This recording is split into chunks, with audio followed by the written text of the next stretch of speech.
ফের বাংলাদেশে আক্রান্ত সংখ্যালঘুরা। পদ্মাপাড়ের সংখ্যালঘুদের পাশে দাঁড়ানোর বার্তা কংগ্রেস সাংসদ প্রিয়াঙ্কা গান্ধী। মঙ্গলবার সাহায্যের বার্তা দেওয়া ব্যাগ নিয়ে সংসদে যান ওয়েনারের সাংসদ।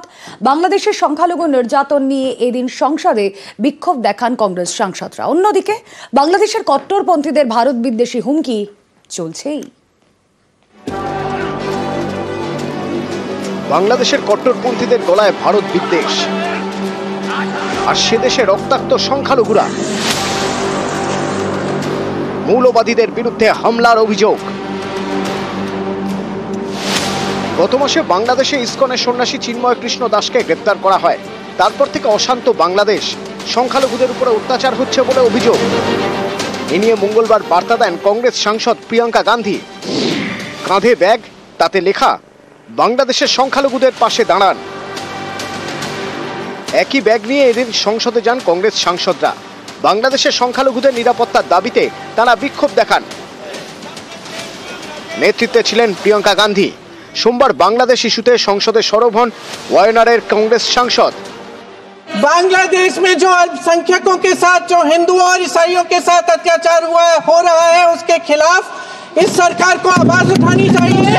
बांग्लादेश की सरकार के साथ बातचीत करनी चाहिए और पूरा समर्थन देना चाहिए जिनको पीड़ा हो रही है उनके साथ। বাংলাদেশ ইস্যুতে কেন্দ্রকে চাপ বিরোধীদের, বিদেশমন্ত্রীর বিবৃতি দাবি। এরই মাঝে বাংলাদেশে আক্রান্ত সংখ্যালঘুরা। ভোলা জেলার ব্যবসায়ী প্রাণকৃষ্ণ দাসের উপর হামলা চলে। বাংলাদেশের জাতীয় মহিলা সংগঠনের প্রাক্তন নেতা মণি কর্মকারও আক্রান্ত হয়েছেন।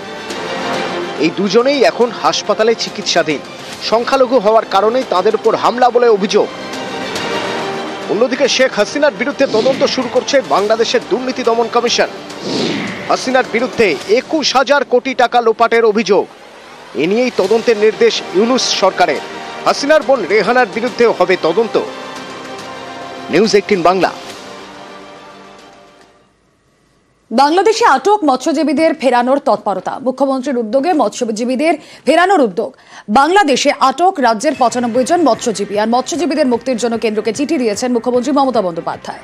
মৎস্যজীবীদের পরিবারের অবস্থার খোঁজ নেন মুখ্যমন্ত্রী। 2 মাস আগে কাকদ্বীপের 6 ট্রলার আটক বাংলাদেশের। উদ্যোগে আশার আলো দেখছে পরিবারগুলো। 95 জন যে বাংলাদেশে জেলে আছে সেটা আমরা জানতে পারি। তার কারণ হচ্ছে আমাদের যেহেতু ওই কার্ডটার মধ্যে ট্র্যাক করা যায়। তুমি বলে দিও পরিবারকে কাল পরশুর মধ্যে ফিরে আসবে। এটা আমি নন্দিনীকে বলবো টু টেক ইনিশিয়েটিভ ইমিডিয়েট। বাংলাদেশে যেটা আটকে আছে ওদেরও ছেড়ে দাও, আর আমাদের যারা ভারতীয়রা আটকে আছে তাদেরও ছাড়িয়ে দাও। একজন মারা গেছে, শুধু ঝাঁপ করেছিল জলে, তাকে 2 লাখ টাকা ডিজাস্টার ম্যানেজমেন্ট থেকে তার পরিবারকে দিয়ে দাও। এবার আসি পাসপোর্ট জালিয়াতির কথায়। পাসপোর্ট জালিয়াতিতে ত্রিভুজ চক্র। সীমান্ত লাগোয়া জেলায় পাসপোর্ট চক্রের জাল, আর 24 পরগনা নদিয়ায় অবৈধ কারবার। জালিয়াতিতে যোগ পাসপোর্ট অফিসের। কথা বলবো অমিত, প্রতিনিধি রয়েছেন এই মুহূর্তের সঙ্গে। অমিত, সমরেশ বিশ্বাস নামে যে চক্রী চাইকে গ্রেপ্তার করা হয়েছে কলকাতা পুলিশের তরফে, তাকে জেরা করে এবং এখনো পর্যন্ত তদন্ত করতে গিয়ে যে তথ্য সামনে এসছে, এই সমরেশ 3টে জেলাতে তার চক্র চালাতো। সেক্ষেত্রে 2 24 পরগনা, উত্তর 24 পরগনার বাসিন্দা সমরেশ নিজে, এছাড়া দক্ষিণ 24 পরগনা এবং পার্শ্ববর্তী সীমান্ত লাগোয়া জেলা যেটি রয়েছে নদিয়া, 3টি জেলাতে সমরেশের এজেন্ট, সাব এজেন্ট নিয়োগ করে বিভিন্ন অনুপ্রবেশকারীদের সঙ্গে যোগাযোগ করা এবং পরবর্তী সময়ে বিভিন্ন জেলাতে বা সীমান্তবর্তী জেলাগুলোতে যে পাসপোর্ট সেবা কেন্দ্র যেগুলো ছিল সেখানকার অস্থায়ী কর্মীদের একাংশকে সাথে নিয়ে এই পাসপোর্ট জালিয়াতি তিনি চালিয়ে আসছেন, এমনটা কিন্তু তথ্য উঠে আসছে তদন্ত করতে গিয়ে।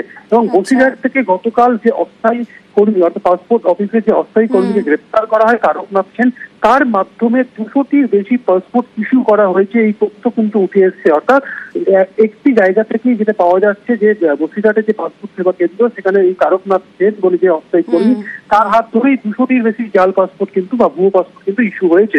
স্বাভাবিকভাবে যেটা উদ্বেগের কারণ বলে মনে করছে তদন্তকারী আধিকারিকরা, সেই জায়গায় অন্যান্য জেলাতে যেখানে ওর এজেন্ট সাব এজেন্ট কাজ করতো সেখানে আর কোথায় কোন সেবা কেন্দ্রে কতজন অস্থায়ী কর্মীকে সে কাজে লাগিয়েছিল, এগুলো এই মুহূর্তে তদন্তের আওতায় রয়েছে বলে কলকাতা পুলিশ সূত্রে খবর।